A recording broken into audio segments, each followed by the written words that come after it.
Hi, so a warm welcome to Lesley's here today. We have the author spotlight, and I have the complete pleasure and honour to interview Lesley Pyne, author of Finding Joy Beyond Childlessness. And the author spotlight is our opportunity to find out what it's like to be an author, what's the journey like, find out more about their book as well and them as a person, but hopefully to share inspiration, highs and lows of what it's like to be an author and how it changes your life.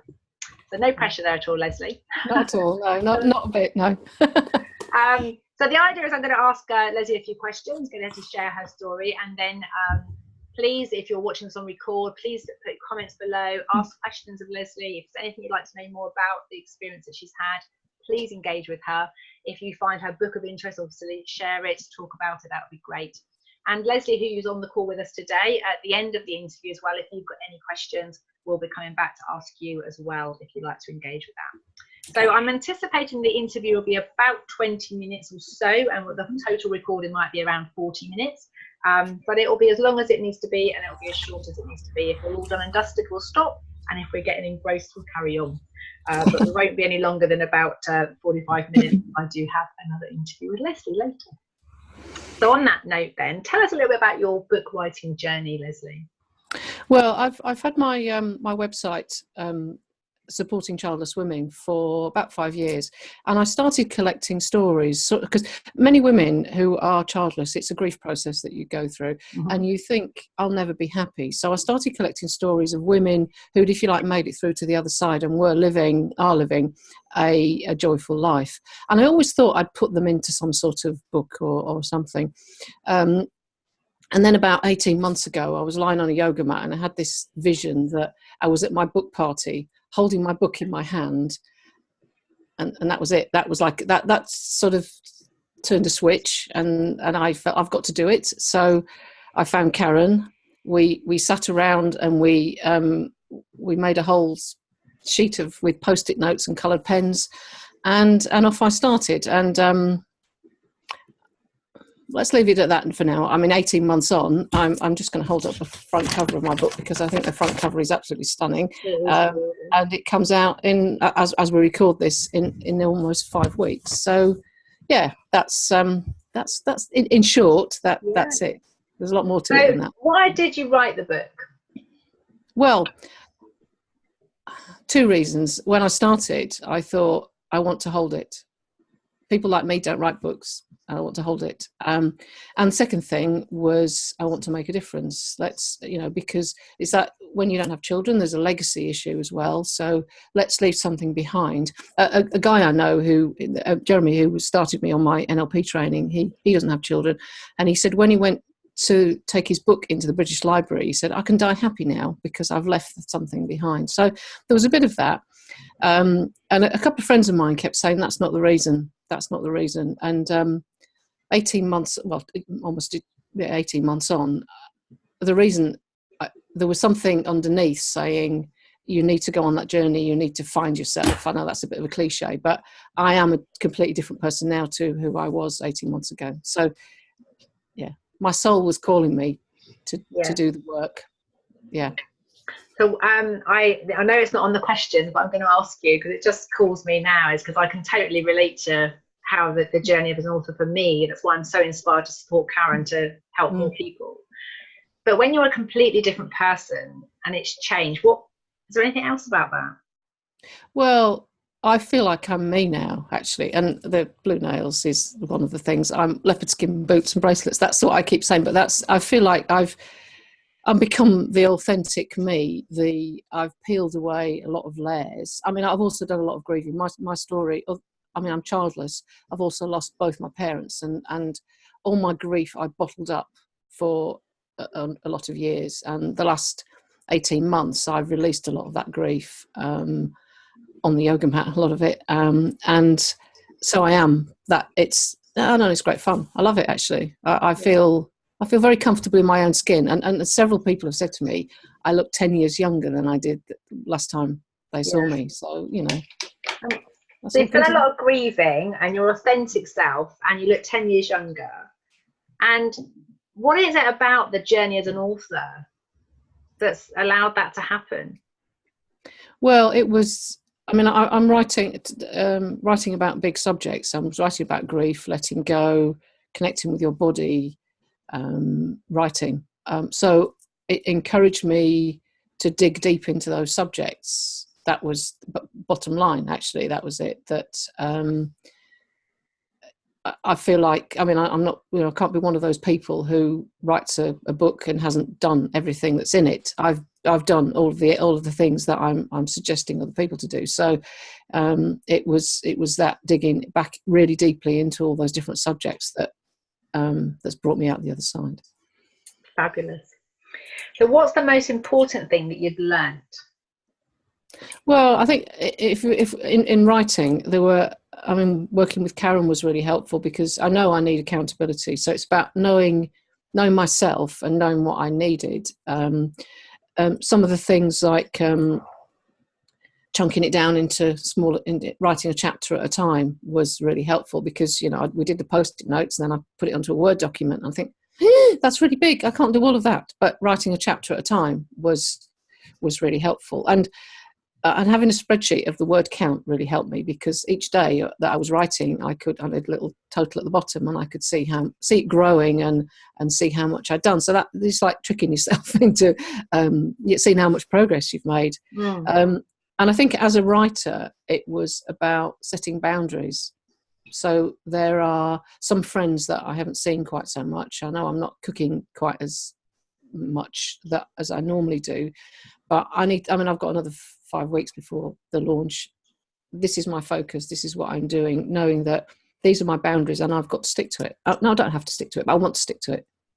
Doing things that really focus and support me in my writing. That's been the most important thing, I think, really. Yeah, there's a lot there. And I think just to share with other people about the journey as an author is how do you measure progress? And sometimes in the early days, I don't know if you can relate to it, when we talk about the dreaming and thinking and the sort of researching phase, often you don't have anything to show for it, because you're just percolating the ideas in your mind, trying to formulate the book. And until it starts to actually take some kind of form on a Word document, often there isn't a way of measuring the progress. So it's great. And interesting as well about the setting boundaries, because that's really a big thing, and particularly when we take people on retreats, they've often had to go through quite a process to give themselves permission to go away for 5 days, and then when they get there, it's like almost they've got no boundaries, so that it's like they're free to be themselves. And I've seen that a lot with the authors that and particularly from my own journey, I can resonate with that. When you decide to take on such a big project, you have to start saying no to things and people. Exactly. Therefore it makes you reevaluate your life. It evaluates what's important and how are you going to communicate in a kind, loving way. But actually, I can't see you today. I'm going to be doing this. Exactly. So that's what I'm finding hard. We're going to write a book, Karen and I, about the author's journey, and it's kind of how do we say that how can a book be so powerful? And it's because all of this part of the journey is forcing you to decide what's important to you and take your own advice by the sounds of it as well. So it's been lovely. Absolutely, yes. I mean, I know there have been times when my husband has said, let's see these people at the weekend. And I was like, no, actually, what's more important to me on Friday night is to go to a yoga class, because that's the, writing and yoga. Me, some friends, but picking those friends who, will nurture you and support you, and not those people that drain your energy. That's been really important, yeah. Fabulous. So what do you wish you'd known before you started? I don't know if I'd known how hard it was, I might not have started, but I don't know. I think, no, it's all worked out perfectly. And we're going to talk about the low point in a minute, but maybe marketing's hard, isn't it? I think for me, that's the hardest bit now, that it's not, writing isn't the end of it, is it? You write it, and then and it's these next few weeks are going to take a real commitment to just carry on that next step. So yeah, maybe if that bit perhaps, but other than that, the writing's all worked out really well. Yeah. So what is it about the marketing you wish you'd known before you began? Well, it's just I think I always knew actually I would have to do it, but I just put it to one side and hoped it'd go away, because it's against my nature, this pushing, this doing a lot of the sort of social media stuff. But just have to keep going. That's the thing. I wish I'd known I guess I wish I'd known how just committed you have to be to the whole thing. Yeah. Well, it's something to reassure. We talk about the author's journey at the beginning. We dream about it, we think about it, then we start talking about it. And we often tell people we're going to write a book. So what I want to say is that you've been marketing it from the very beginning. And it's a bit like sometimes we just don't have the evidence. So the fact that we've been telling friends, we've been talking about it, and it is simply marketing, just doing more of that. And finding more efficient and more effective ways and collaborations, and this is one of them, is obviously getting people to interview. I believe you were on the radio this morning as well. No, yesterday I was interviewed for the Science Museum. Actually, they're doing a 40 years of IVF exhibition. But last week I was on radio for a program called Soul Music about trick. So yes, I mean that happened by accident actually. But yes, we'll see what comes out. Well, I think that's why I'm aware you are marketing your book, and I am. And you are finding the way that's working for you. Whether maybe it's not writing necessarily yet on social media, but it's you're talking and you're being on stage. Because the author's journey, I believe, really does not finish, but it's about speaking about your book. Because you talk about the idea of writing, and then you've got to speak about the book once it's completed, and so speaking becomes the next part of the process.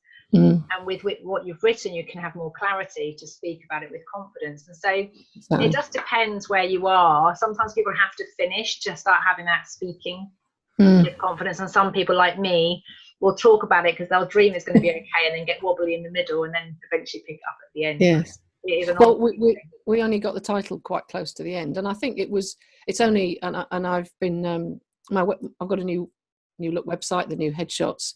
That this is me now, and I couldn't have started talking about. I mean, I've been talking about writing a book, but it's only recently that you can have that fulfilling life without children. That is my message, and here I'm having it. Yeah, so. Fabulous. And I also know that you're writing for the magazine Childless Not by Choice. That was out yesterday. Marketing. I know I am. Yes, I know. I can't help it. I put my Strength and Solutions detective hat on. And I'm like, yeah, you're doing it. I know you. I know. Sorry. Yes. Fantastic stuff. So I can't wait to hear more about all that. I can't wait for to read it as well. So, what was your lowest point as a journey on your journey as an author? Well, it was actually about near enough a year ago. I went through that.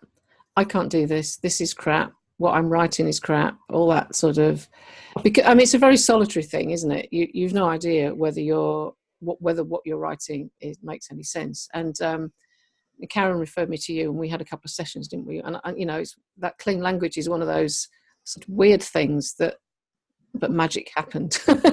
And at the same time, I started my one-to-one yoga lessons, and that was the two things together.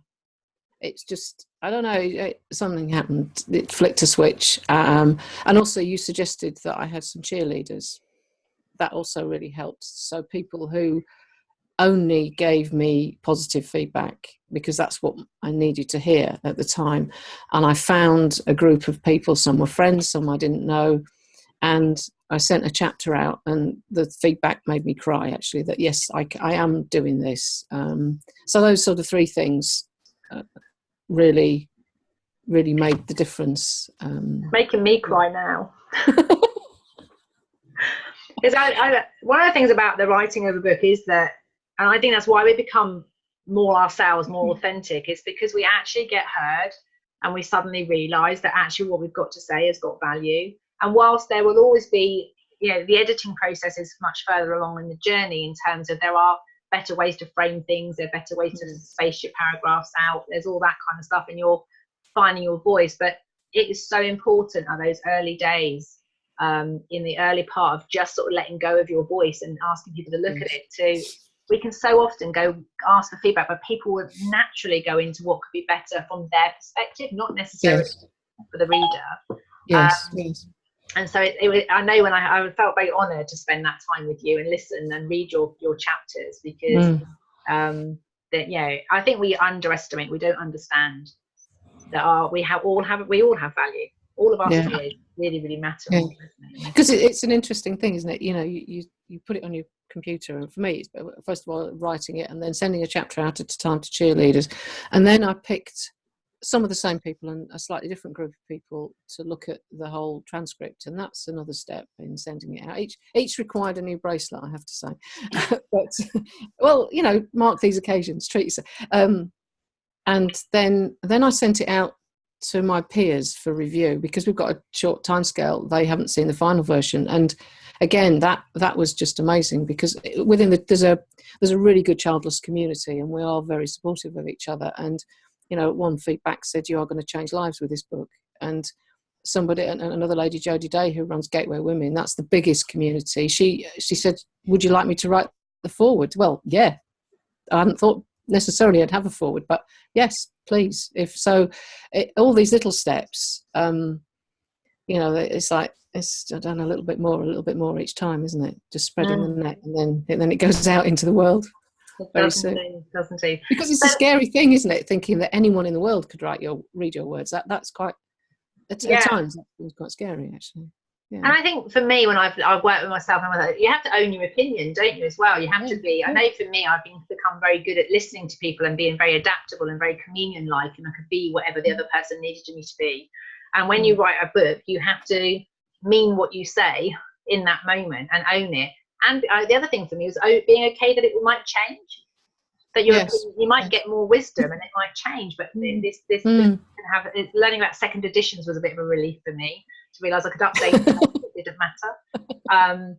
But what I want to go, because I know that you were saying that the lowest point was, you know, really tough. That was a year ago, and I know that you were working with Karen, and Karen, yes, referred you to me. But is there anything else that happened in between that really low point and getting the cheerleaders? Well, it was starting yoga. I meant my at the same similar sort of time. I think that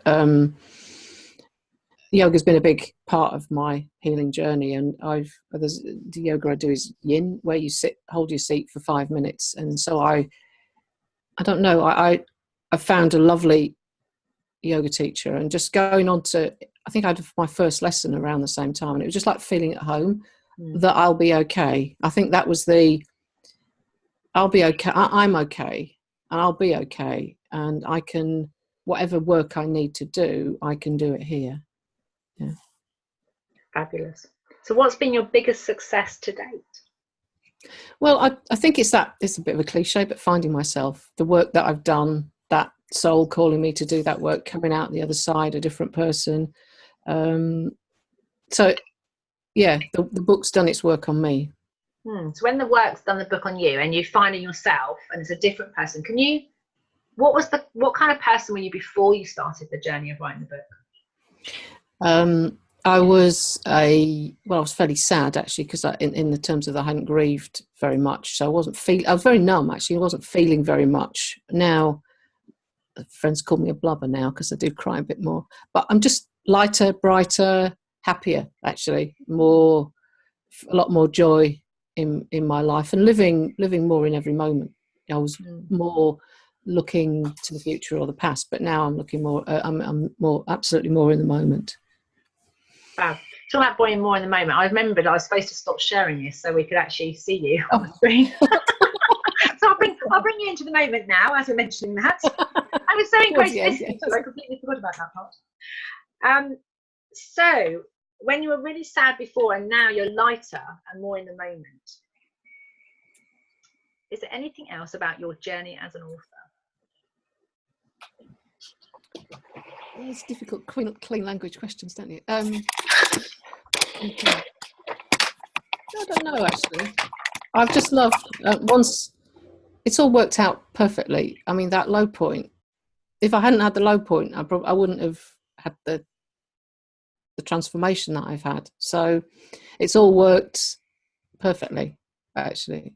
And I've enjoyed 90%, 95% of it. And I've enjoyed it all, near enough all of it, actually. Yeah. So if you hadn't had the low point, you wouldn't have had that growth for you. Exactly. So books coming out 21st of June? 18th of June, actually. 18th of June. I'm going to hold it up again, because that's... Yeah. And when we launch the recording later, I will put a link to your website and your pages, so people can find out more about you. I would like to wish you all the best with that Thank journey. you. And obviously, we're around, Karen and I, still to help you and support you in anything you want with the marketing. So we can't wait to see more. The next lot of writing will be about the book, hopefully. So, Lesley, do you have any questions? I'm just going to unmute you there. I do. I think it's a really great book to write. And well done for getting to this point. I just wondered how you started to structure the book. When I looked at the stories, there were some things that some of the storytellers had done. So there was some similarities I could. That was the that they were the chapters. So grieving, letting go, things like that. So I structured it like that, and I've used the metaphor of a butterfly, which it was always going to be in 3 acts. It's a bit like the hero's journey, actually. But there's sort of some things that you need to do before you go into that transformation bit in the middle, and then there's some coming out the other side. Who are you now? So I've structured it in 2, if you like, in 2 ways. 1 around the different what people did, and 2 in the 3 sections. Okay. So I've got 19 other stories apart from mine. Yeah. Wow, well done, and congrats on the marketing too. It sounds like a big scary thing, but I think you're doing all the things that almost by accident. So, and it's great these opportunities are coming up for interviews and what have you. So well done. Thank you. Fabulous. So I want to leave with a big thumbs up for you. Thank you. Yay. Thank you. So thanks everyone for joining us today, and we'll see you on the next episode of the Author's Spotlight.